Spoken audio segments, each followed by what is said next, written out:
তাও আমাকে দিতে দিবে না? তোমাদের দুজনের আচ্ছা, তুমি তো বড় হয়ে গেছো, আবার কি চিন্তা। ওয়েলকাম, আমি হচ্ছে কিং ভাই লাইফস্টাইলের মাহি। এই সবে আমরা হোটেলে ঢুকলাম, এখন আর জামা প্যান্ট ছাড়িনি, 5-10 মিনিট হলে হোটেলে ঢুকলাম। বাবা আজকে পাইপ ঢোকাতে গিয়ে ঢোকাতে পারেনি, বেঁকে গেছে। বাবার যেখানে রেডিয়েশন দিয়েছে সেখানে লেগে সেই থেকে প্রচুর যন্ত্রণা করছে, আর মাথাটা প্রচুর যন্ত্রণা করছে। Hello friends, welcome back to our channel. আমি হচ্ছে কিং মাই লাইফস্টাইলের মাহি। আমি আজকে ব্লগটা শুরু করেছি। আমরা একটু রাস্তায় গেছিলাম আজকে রবিবার বলে হাঁটতে, আর এই সবে আসলাম কিছুক্ষণ আগে।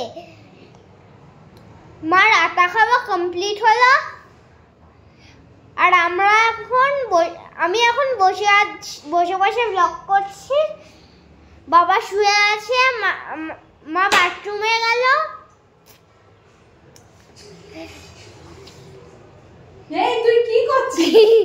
ব্লগ করছিস? তোমরা তো দেখতেই পেলে আজকের ব্লগটা মাই স্টার্ট করেছে। এখন বাজে রাত্রির 11টা। এই যে ছেলেটাকে দেখছো, এনারাও ট্রিটমেন্ট করতে ভেলোরে এসছে। এনার মায়ের লাংস ক্যান্সার, সাথে আবার ব্রেন ক্যান্সার। শ্বাসনালী থেকেই ব্রেনে ছড়িয়ে গেছে, ব্রেনে টিউমার ছিল, টিউমারটা অপারেশন হয়েছে, সেই নিয়েই কথা হচ্ছে। অ্যাকচুয়ালি মাইকে এই ভাইয়ের কাছে রেখে দিয়েই আমরা একটু ওষুধ আনতে গেছিলাম। বাবার শরীরটা খারাপ বলে শুয়ে আছে, মাথা যন্ত্রণা করছে, আর মায়ের দিকে বসে আছে, এরকম মায়ের দিকে বসে আছে। এই যে এখন নেমে চেয়ালে বসে। আমি মাহি, আমি এই ব্লগটা শুরু করেছি আজকে। এই যে মা, কি বলতো, আজকে মাই তো ব্লগটা শুরু করেছে, তাই আমি ব্লগের ক্লিপগুলো ঠিকঠাক মতো সাজিয়ে উঠতে পারিনি, কারণ কোন ব্লগের ক্লিপটা কোথায় দেবো আমি নিজেই বুঝতে পারছিলাম না। তো যাই হোক, আমি মাইকে রেখে ওই ভাইয়ের কাছে ওষুধ আনতে এসেছিলাম। তোমাদের দাদাভাই প্রচণ্ড মাথার যন্ত্রণা, বমি হচ্ছে বলতে এখনও পর্যন্ত 2বার হয়েছে। এবার প্রচণ্ড মাথার যন্ত্রণা, ছটপট করছে। গ্যাসের ওষুধ 2টো ছিল, 2টো গ্যাসের ওষুধ খেয়ে নিয়েছে অলরেডি, আর মাথা ব্যথার ওষুধ তো খেয়েছে, এখন আর নেই ওষুধ। এখন বাজে 11:30। আমি বেরিয়েছি ওষুধ নিতে। রাস্তাটাকে পুরো ফাঁকা, দোকানও বন্ধ হয়ে গেছে, জাস্ট ওষুধের দোকান 2টো খোলা ছিল। তো ভাবলাম যে এই সময়টা যদি নিয়ে না চলে আসি, পরে রাত্রেবেলা যদি কোনো সমস্যা হয় তখন আর ওষুধের দোকান খোলা পাবো না। তার জন্য এখন যাচ্ছি, সাথে একটা অমৃতাঞ্জন নিতে হবে মাথা যন্ত্রণার জন্য, ওটা উপযুক্ত, জানো তো। এখন বাজে রাত্রি 12:30। এখন অবস্থা দেখো, প্রচণ্ড ব্যথা। খেতে বসতে কোনো মতেই খেতে পারলো না, 2-3বার বমি হলো। ভাত তো খাবে না, লাস্টে আমি জোর করে বললাম বমি হয় হোক, তুমি ভাত খাও, এটা গ্যাস থেকেও হতে পারে। তো লাস্টে অমৃতাঞ্জনটা নিয়ে আসলাম। মাই বলছে আমাকে দাও, আমি দিয়ে দিচ্ছি। দেখো মায়ের অবস্থাটা। আমি বলছি মাহি আমি মাথাটা টিপে দিই, কিছুতেই আমার হাত দিতে দিচ্ছে না। বলছে তুমি সারাদিন খাটাখাটনি করেছো, তুমি ওখানে চুপ করে বসো, আমি মাথা টিপে দিচ্ছি। চোখ মুখটা দেখো কতটা টেনশনের মধ্যে রয়েছে। তারপরে তো লাস্টের দিকে আর কোনো ভিডিও করতে পারিনি, কারণ প্রচণ্ড যন্ত্রণা হচ্ছিল। আর সেই মুহূর্তে মাইও পাগলামো করছে, বলছে আমি বড় হয়ে গেছি মা, তোমার আর কোনো চিন্তা নেই, তুমি থাকো, আমিও বাবাকে নিয়ে রানীপেটে যাচ্ছি। ওই দেখে ওর বাবা নিজেই বোঝাচ্ছে যে তুমি চিন্তা করো না, দেখো আমার সামান্য গ্যাস থেকে এমনটা হচ্ছে, ঠিক হয়ে যাবে, তুমি এত চিন্তা করো না, গ্যাস থেকে আমার প্রচণ্ড যন্ত্রণা হচ্ছে, তুমি এরকম পাগলামো করো না।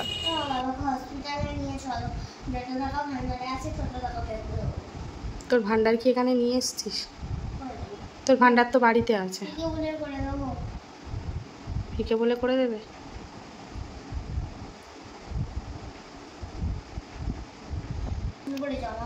হ্যাঁ ঠিক আছে।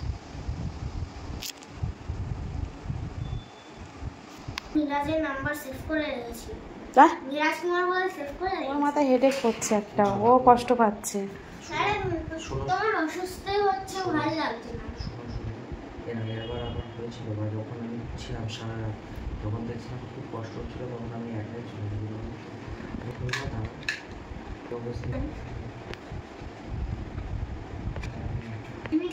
অ্যাডমিট হও, ইনজেকশন নেওয়ার দরকার নেই, বন্ধ করে শুয়ে থাকো, হাত পা টিপে দিচ্ছি। চোখ বন্ধ করে শুয়ে থাকো, বাথরুম থেকে এসে হাত পা টিপে দিচ্ছি।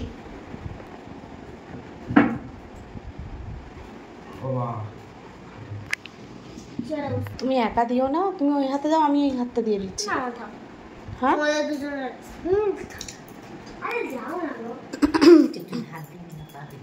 তুই একা তো সব দিতে পারবি না। পায়ে হাত দেবে না। তুমি ওই খাটে গিয়ে ওই হাতটা দাও, আমি এই হাতটা দিচ্ছি। এই হাতটা শেষ হলে আমি ঠিক ওই হাতটা দেবো। তাও আমাকে দিতে দিবে না?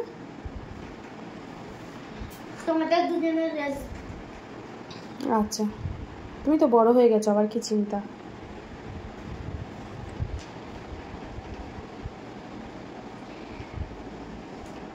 একটু জল দাও তো, হাত ব্যথা হয়ে গেছে, একটু জল দাও। খুশো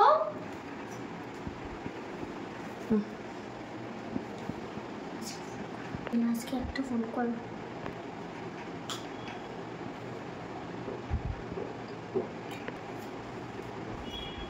খারাপ লাগছে? বলবি তো। কি ব্যথা হচ্ছে মাথা?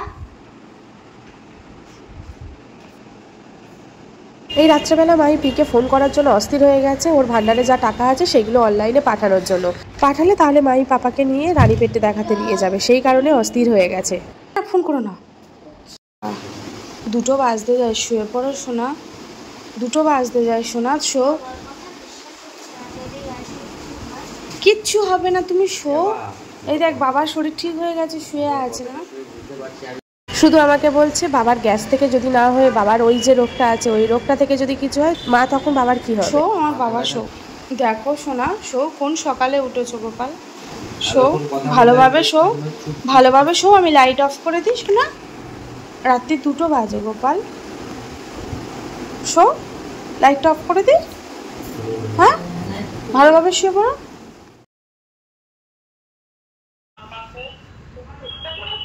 কি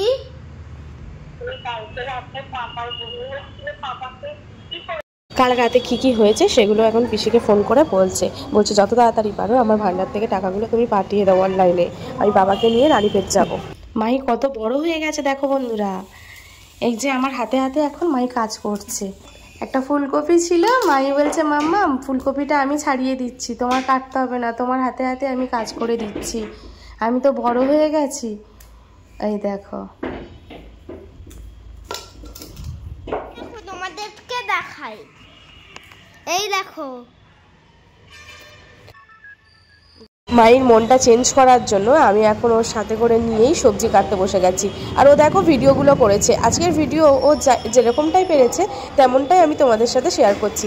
আজকের এই ব্লগের ক্লিপগুলো মাহি কন্টিনিউ করে গেছে, তো ভাবলাম আজকে এই ব্লগগুলো তোমাদের সাথে শেয়ার করি। কেমন হয়েছে তোমরা অবশ্যই কমেন্ট করে জানিও। আমি জানি আজকের ব্লগটা হয়তো তোমাদের অতটা ভালো লাগবে না, কিন্তু আমার কাছে এই ব্লগটা অনেকটাই স্পেশাল, কারণ এর মধ্যে মায়ের যে ছোট ছোট হাতে যে ভিডিওগুলো করেছে সেটাই আমার কাছে অনেক। কাল রাত থেকে আজকে দুপুর পর্যন্ত যে আমাদের কিভাবে সময়টা কাটলো সেটাই এখন বসে বসে ভাবছি। ছাদে এসেছি আর তোমাদের দাদাভাই কিছুক্ষণ আগে রানীপেট থেকে আসলো, আসার পর খাওয়া দাওয়া করে এখন 4:30 বাজে। মাইকে নিয়ে একটু ছাদে এসেছি।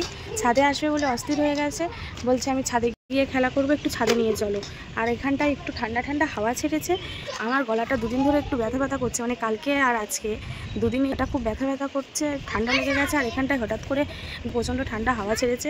আর আমি ছাদে বসে আছি, মাই খেলছে বলে ওকে একা রেখে দিয়ে যাব।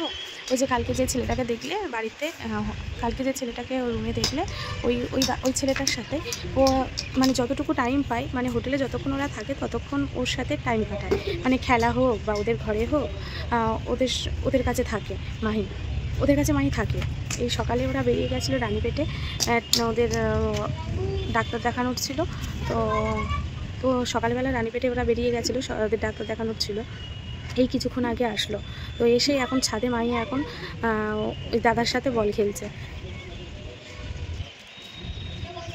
কালকে রাতে হঠাৎ করে তোমাদের দাদা ভাইয়ের এত বমি, মাথার যন্ত্রণা, প্রচুর কষ্ট পেয়েছে কালকে রাতে। তারপরে মাইকে তো দেখলেই, মাই সে কেমন করছে ওই রাত্রেবেলা রানীপেটে নিয়ে যাবে বলে।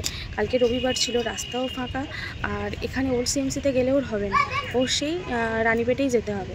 তো এর আগে একদিন ওল্ড সিএমসিতে এরকম অবস্থা হয়েছিল, ওল্ড সিএমসিতে গেছিলো, বলে এখানে হবে না, আপনার ডিপার্টমেন্ট রানীপেটেই যেতে হবে। সে রাত্রেবেলা ওই করে 3-4টে গ্যাসের ওষুধ খেয়েছে, মাথা যন্ত্রণা। তারপরে তোমরা দেখলে ওষুধ আনতে গেলাম, একটা অমৃতঞ্জন নিয়ে এসেছি, মাথা যন্ত্রণা। তারপর না লেগেছে, দেখে শুনে খেলো, কিছু হয়নি তো? না কিছু হয়নি। মনের মধ্যে একটা সবসময় ভয় ঢুকে গেছে ওর, একটু কিছু হলেই বলবে রক্ত বেরাচ্ছে না তো, আর টিটিনাস যদি নিতে হয়, রক্ত বেরাচ্ছে না তো, কিছু হয়নি, এরকম একটা ভয় সবসময় ওর মনের মধ্যে কাজ করছে। তো সেই রাত্রে আর যাওয়া হয়নি, রাতে 3টে পর্যন্ত এই অবস্থা, সেই আর তো তোমাদের দেখানো হয়নি। ওই রাতে জামাই পাকলামো করছে, বলছে আমি এখন বড় হয়ে গেছি, তোমার আর কোনো চিন্তা নেই, আমি বাবাকে নিয়ে যাচ্ছি রানীপেটে, তোমার কোনো চিন্তা নেই। সে কী অবস্থা করছে, বলছে বাবা প্লিজ তুমি চলো, আর যদি তোমার কিছু হয়ে যায়। আমি বলছি গ্যাস থেকে হচ্ছে, মাথা যন্ত্রণা হচ্ছে, তুই এত প্যানিক করিস না। বলছে না বাবার তো গ্যাস থেকে যদি না হয়, যদি ওই রোগটা থেকে কিছু হয় তখন কি হবে। মানে ওর মনের মধ্যে এত ভয় ঢুকে গেছে, তারপরে ওর মনের মধ্যে এত ভয় ঢুকে গেছে না আর কি বলবো। তো অনেক বুঝিয়ে বাজিয়ে লাস্টে ওর বাবা একটু ওকে নিয়ে হাঁটাহাঁটি করলো, বললো দেখ বাবা আমার শরীর ঠিক আছে, তুই এতটা প্যানিক হোস না, আমার গ্যাস থেকে এরকম মাথা যন্ত্রণা হচ্ছে, তুই কিছু চিন্তা করিস না। তারপরে আসলে চোখ মুখ দেখেছে লাল হয়ে গেছে, ওর সামনেই 5-6 বার বমি করেছে, ভাত খেতে বসে ভাতও খেতে পারিনি, যেই ভাত মুখে দিচ্ছে সেই বমি, 3-4 বার ওই করে করে ভাত খেয়েছে, লাস্টে ভাত খেতেই পারলো না, যা খেয়েছে সবই বমি করে তুলে দিয়েছে। তা ওই কারণে আরও ভয় পেয়ে গেছে, চোখের সামনে সব ঘটনা দেখছে আর ভয় তো পাওয়ারই স্বাভাবিক কথা, আমাদের বড়দের মনে যা ভয়, তো ও তো একটা বাচ্চা, ওর তো এটা নর্মাল হওয়ারই কথা। তো সেই নিয়ে রাত্রির 2:30-3টে পর্যন্ত ওই চললো। সকালবেলা উঠে আবার পিকে ফোন করেছে, আমার ভান্ডারের টাকা যা আছে তুমি অনলাইনে পাঠিয়ে দাও, বাবাকে ডাক্তার দেখাবো। ওর বাবা রানীপেটে গেল, শাশুড়ি মাকে দিয়ে পাঠালাম, কারণ আমি মাই তো যাবে বলে সে নিচে নেমে গেছে, এবার আমি যদি যাই ও তো একা কোনো মতেই ঠাকুমার কাছে থাকবে না, লাস্টে ঠাকুমাকে দিয়ে পাঠালাম ওর বাবাকে।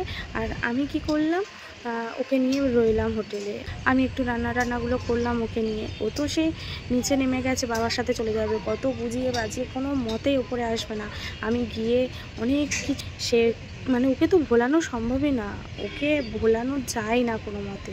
তারপরে ওকে নিয়ে এসেছি, বললাম চলো বাবা আমরা যাব একটু পরে, বাবা যাওয়ার আগে গিয়ে স্লিপ তুলুক তারপরে আমরা যাব, এই বলে বলে বলে বলে তারপরে গিয়ে ওকে অনেক গেতে নিয়ে এসেছি। তো ওই করে সারা দিনটা এখন কাটলো। এখন ওপরে বাবা এসছে, আসার পর মাইন্ডটা ফ্রেশ হয়েছে, বাবাকে দেখেছে হেঁটে আসতে ভালো দেখেছে, দেখে মাইন্ডটা ফ্রেশ হয়েছে, হওয়ার পর এখন ওই বল খেলতে এসছে। তো চলো আবার নতুন কোনো ব্লগে তোমাদের সাথে দেখা হচ্ছে, ততক্ষণ তোমরা সুস্থ থেকো, ভালো থেকো, আজকের মতো টাটা।